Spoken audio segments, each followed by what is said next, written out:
Nire proiektua deitzen da La cara B, más allá de la imagen. Niretzat garrantzitsuena izan zen nire prozedura erakutsi.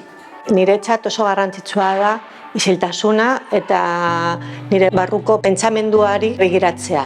Garrantzitsua izan da bai adierazi haiei nola prozesua da merezi duena. Eta ez arte finala, edo obra amaituta. Ikasleak oso gustora egon dira eta lasai giroa nabaritu da gelan, sormena sortu da, oso aberasgarria izan da bai.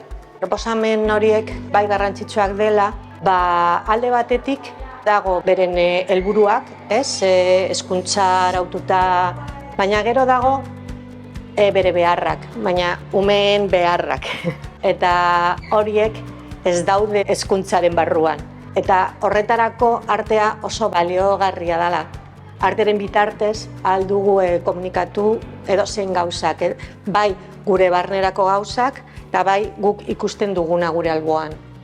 Eta da tresna oso potente, nire ustez, eta askoz gehiago erabili behar dela.